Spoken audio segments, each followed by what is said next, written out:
El banco estaba más frío de lo que recordaba. El viento del puerto se colaba por el cuello de mi chamarra, deslizándose por mi espalda como un aviso. Estaba sentada con las rodillas juntas, las manos metidas en el regazo tratando de no temblar. Mi bolsa descansaba a mi lado vacía, salvo por 2 pastillas para la tos y un recibo arrugado de la tiendita de la semana pasada. Mi celular, mi cartera, incluso el termo de café que preparé esa mañana, estaban en el asiento trasero del coche de Clara.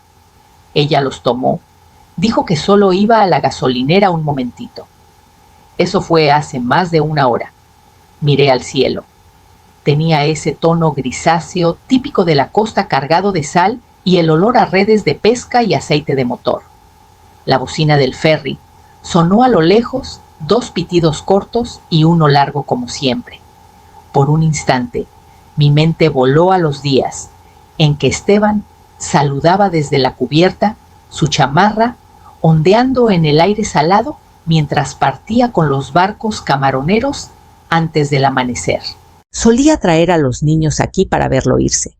Les decía que parecía un capitán de cuento. Clara era la que más agitaba la mano. Una gaviota chilló sobre mi cabeza, con las alas abiertas, los ojos agudos y seguros. La vi planear y descender con un propósito que yo ya no sentía. A mis pies estaba el sobre, de color crema pesado, con el nombre Guzmán Antorres Abogados grabado en tinta plateada. No lo había abierto aún. No podía explicar por qué. Tal vez temía que todo desapareciera en cuanto viera el número dentro. O tal vez en el fondo aún quería creer que nadie sabía cuánto valía, porque por mucho tiempo ni yo misma lo sabía. El viento arreció de nuevo. Sostuve el sobre con fuerza y lo guardé en mi chamarra con cuidado despacio, por si alguien al fin notaba que seguía aquí. Era el martes antes de lo del puerto.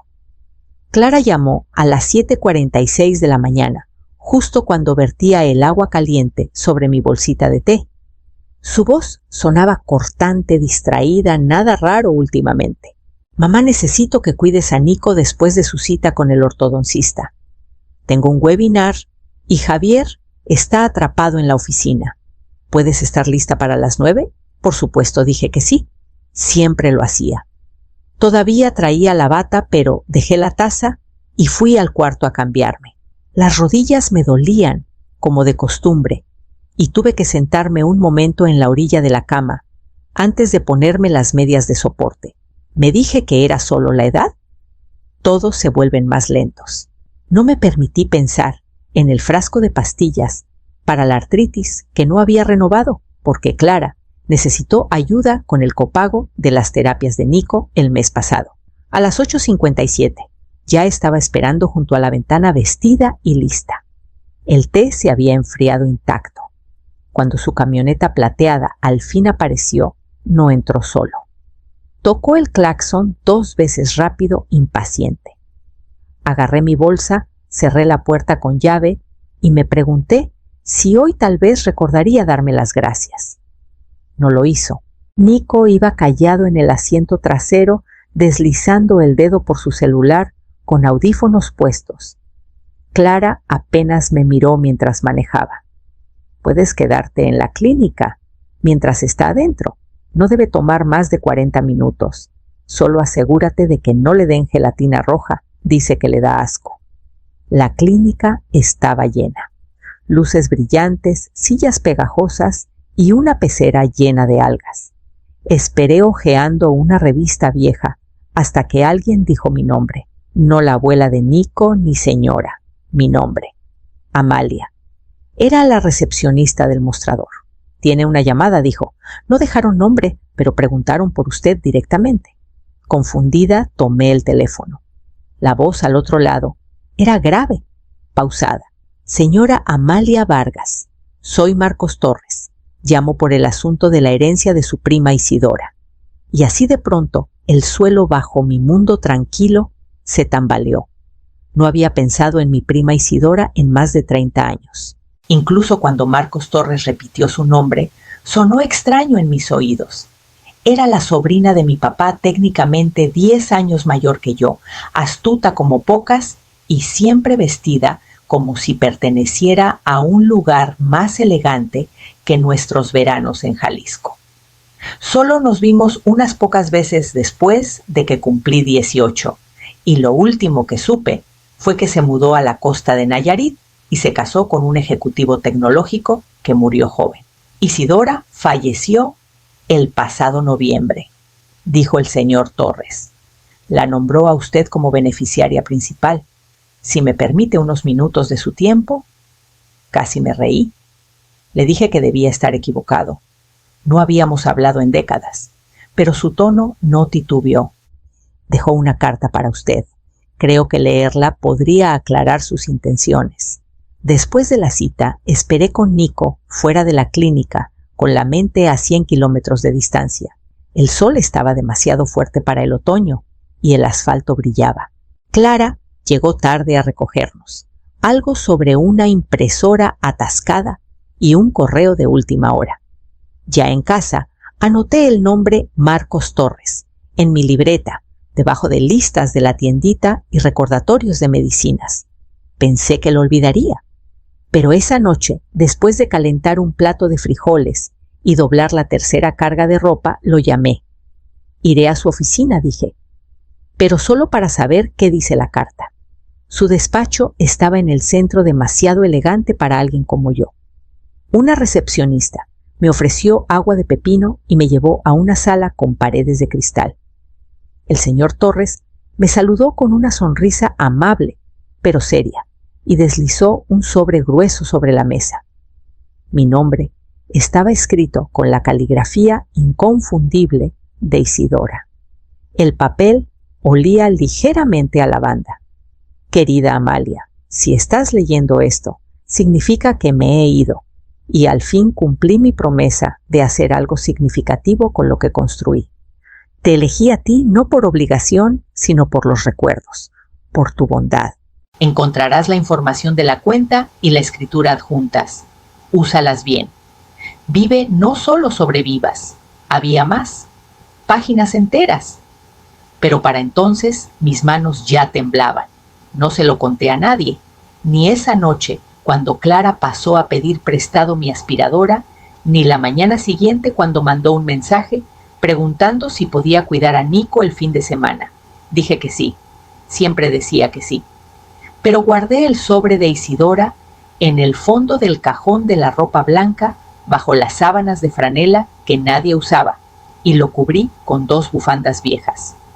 No era que no creyera que era real, lo era. Los números en los estados de cuenta eran reales. La escritura de la propiedad era real. Una casa frente al mar, a su nombre ahora mío. Una cuenta fiduciaria con más ceros de los que había visto en mi vida. Pero lo que me cerró la garganta no fue el dinero, fue la nota que escribió al final de la última página. Recuerdo cuando tocaste el piano en el funeral de tía Carmen. Estabas asustada, pero seguiste tocando. Esa eres tú, Amalia, la que sigue adelante. Yo había olvidado ese día. Ella no. En los días siguientes vi mi vida como una película en la que ya no creía estar. Hice fila para recoger la ropa de Clara en la tintorería. Pasé 3 horas ayudándola a reorganizar su cochera, porque Javier tenía la espalda mal. Tejí una bufanda para la maestra de Nico. Cené un plato de arroz solo para no usar lo último de la carne, antes de la oferta del viernes en la tiendita. Y aún así, cada vez que pasaba por el cajón, sentía algo firme creciendo dentro de mí. No codicia, ni siquiera enojo, solo claridad. La noche antes de lo del puerto, abrí el cajón de nuevo. No saqué el sobre. Solo lo miré y lo cerré despacio. Eso bastó. Necesitaba saber que estaba ahí. A la mañana siguiente, casi me convencí de que todo lo había imaginado, hasta que Clara llamó y dijo: «Mamá, vámonos a la playa hoy. Tengo un mandado rápido y estaría bueno caminar por el malecón». Debí haberlo sospechado entonces. Debí haberlo visto. Pero en lugar de eso, metí una barra de granola, tomé mi bolsa y la seguí al coche. Apenas me miró durante todo el trayecto. Clara iba tecleando en su celular, medio escuchando un podcast sobre cómo hacer crecer tu marca personal, mientras yo estaba en el asiento del copiloto con las manos cruzadas en el regazo. La barra de granola seguía intacta en mi bolsa. Cada vez que abría la boca para hablar, ella subía el volumen o me pedía que le recordara qué talla de sudadera usaba Nico ahora. «Solo voy a entrar rapidito», dijo cuando llegamos al estacionamiento del puerto. «Es una entrega para Javier en una boutique. Regreso en 15». Asentí. «¿Voy contigo?». Puso cara de fastidio. «No es solo recoger algo. Me vas a retrasar». La puerta se cerró de un golpe antes de que pudiera responder. Vi su figura desaparecer tras unas puertas de cristal, los tacones repiqueteando contra el pavimento. El viento junto al agua era cortante. Me senté en un banco de madera que había tenido mejores días envuelta en mi suéter, viendo los barcos balancearse en el muelle. Pasaron 10 minutos, luego 20. Metí la mano en mi bolsa para ver la hora, solo para recordar que no tenía mi celular. Ella lo había tomado. Dijo que su batería estaba baja y necesitaba el GPS. Media hora después me levanté estirando las piernas. No había ni rastro de ella. Le pedí a un vendedor ambulante si podía usar su teléfono para hacer una llamada. Clara no contestó. Lo intenté de nuevo, directo al buzón. No fue hasta que vi su coche bajar por la colina, una hora después el asiento del copiloto vacío, las ventanas cerradas, mi bolsa aún en la parte trasera, que lo entendí. Me vio. No se detuvo. Me quedé ahí con el viento jalándome las mangas, las mejillas encendidas por un calor que no tenía nada que ver con el sol. Un niño no mayor que Nico dejó caer una lata de refresco cerca de la banqueta. Rodó hasta mis pies. No me moví para recogerla. Cuando volví al banco, mi bolsa se sentía más pesada que esa mañana, aunque no llevaba nada más que pelusa y el sobre que había metido antes de salir de casa. Ya casi oscurecía cuando llegué al pueblo. El último camión había pasado una hora antes y mis rodillas estaban demasiado entumidas para caminar hasta casa. Entré a la pequeña fila de tiendas en la calle Nogales, esperando que alguien que conociera aún estuviera abierto. La mayoría de los locales estaban cerrados con los letreros en cerrado, pero la florería con el marco azul descascarado tenía una luz encendida. Toqué suavemente el cristal. Lilia Mendoza levantó la vista desde el mostrador, con los lentes de lectura puestos en la punta de la nariz. Su trenza gris caía sobre su sudadera, las manos aún sosteniendo un manojo de ramas de eucalipto. «Válgame, Amalia Vargas», murmuró abriendo la puerta. «¿Qué haces aquí parada como espantapájaros perdido?». Empecé a responder y me detuve. Algo en mi cara debió decir suficiente.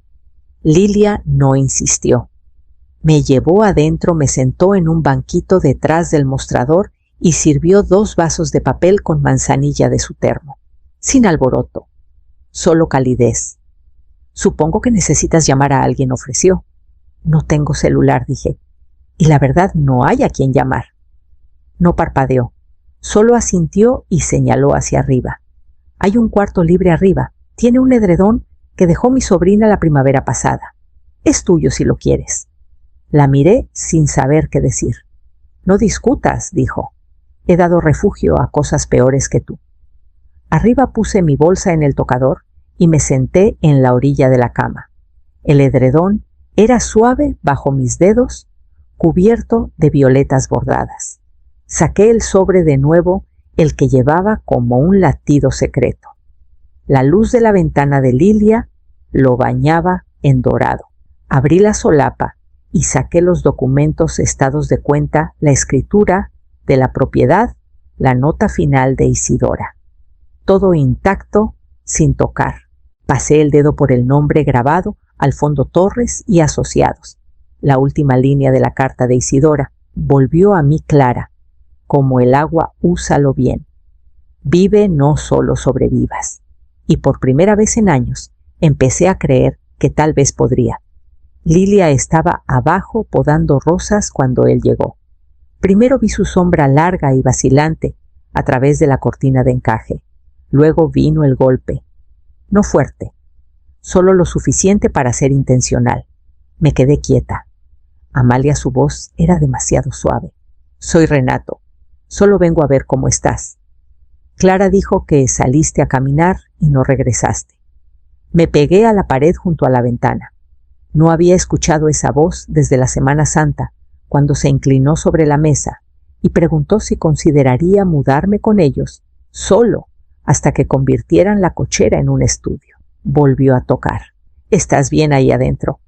La voz de Lilia se alzó desde la entrada de la florería, calmada pero cortante. ¿En qué te puedo ayudar? Busco a mi suegra.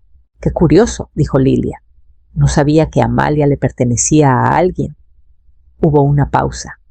Lo escuché cambiar el peso de un pie al otro. Solo estamos preocupados. No contesta su teléfono. Dejó algunas cosas en el coche. No está aquí, dijo Lilia. Pero me aseguraré de decirle que pasaste. Un silencio. Luego sus pasos se alejaron. Me dejé caer al suelo y saqué el sobre de debajo de la cama. No se lo había mostrado a nadie, ni siquiera a Lilia. Algo en él se sentía demasiado sagrado, demasiado peligroso, como si decirlo en voz alta pudiera hacerlo desvanecerse. Esa noche escribí 3 cartas. Una para Nico, corta y cálida, con una nota sobre sus libros favoritos de la biblioteca. Una para Elías, mi hijo menor, que nunca pedía nada y siempre ayudaba con los mandados sin que se lo pidieran. Y una para Clara. La doblé al último. La metí en un sobre sin saludo, solo con las palabras: no perdiste a una madre. Perdiste a alguien que siempre decía que sí. Cuando terminé, preparé una maleta pequeña, le pagué a Lilia por una noche más y pedí un taxi al aeropuerto. Ella me acompañó hasta la banqueta y me abrazó sin hacer preguntas. Mientras el coche se alejaba, volteé a ver por última vez su ventana, aún iluminada, aún abierta. Era la única ventana desde la que había mirado en años y me había sentido segura. El taxista me dejó justo después del atardecer. La casa estaba al final de un callejón tranquilo en Puerto Vallarta, escondida tras un muro de piedra bajo y hortensias silvestres.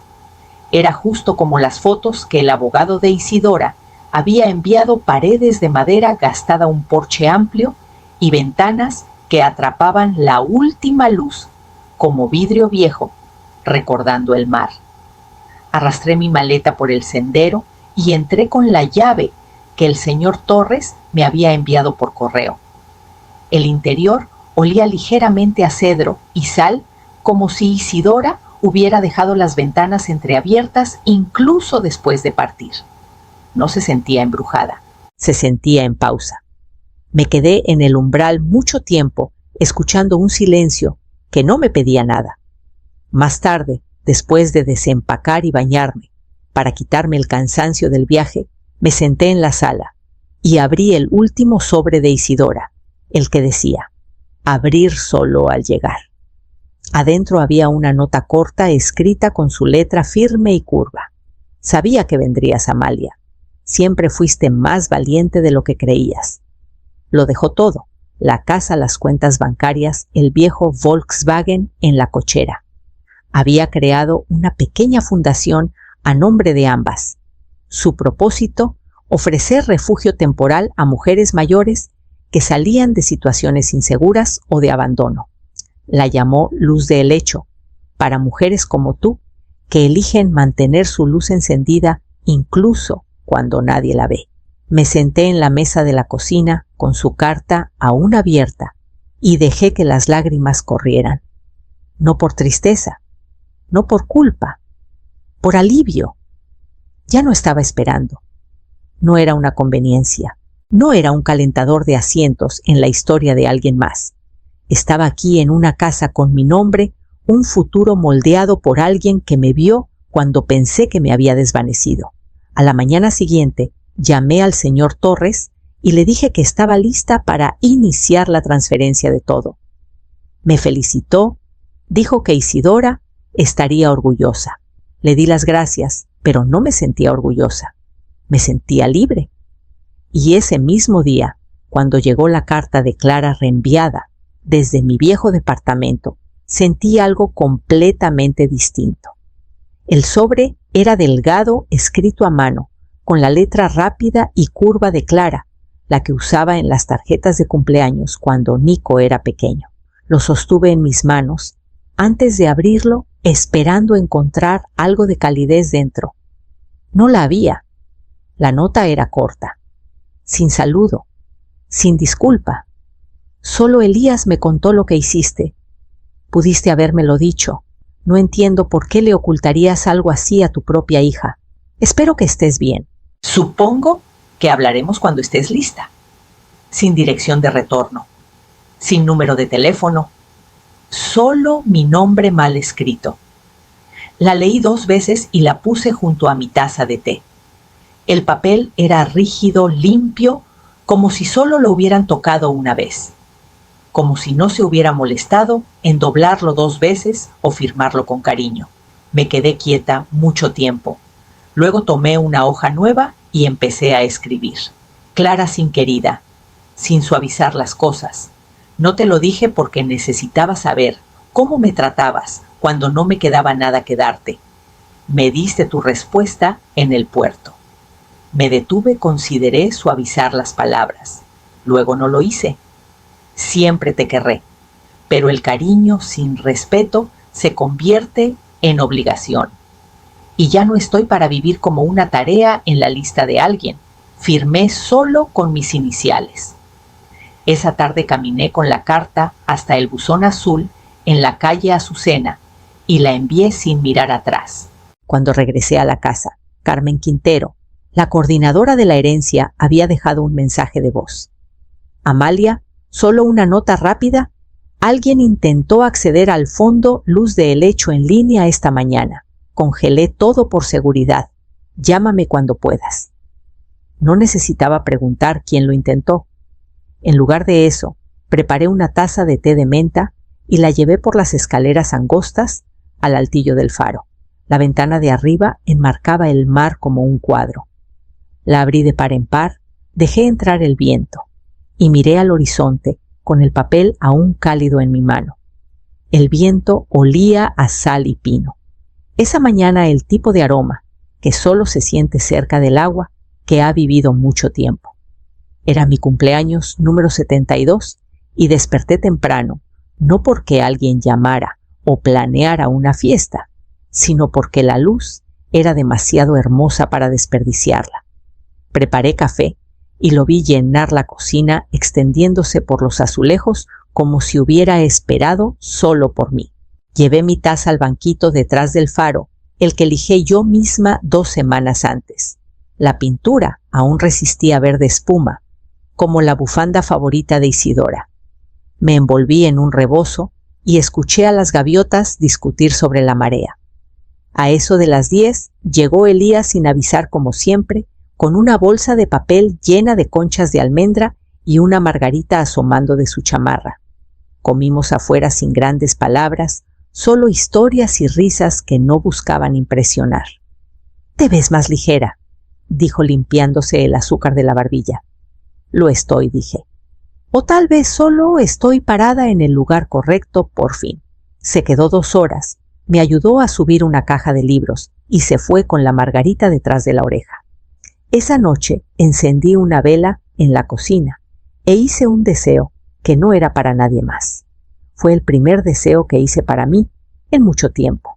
A la mañana siguiente firmé los últimos papeles para Luz de Helecho. Las primeras mujeres llegarían el próximo mes 3 para empezar.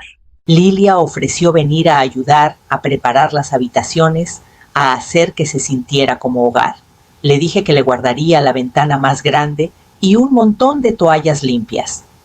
Esa tarde me paré en la baranda del porche con la escritura en una mano, la otra descansando en mi pecho, donde algo suave y firme había comenzado a florecer.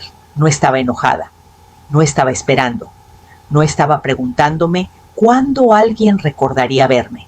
Simplemente estaba aquí.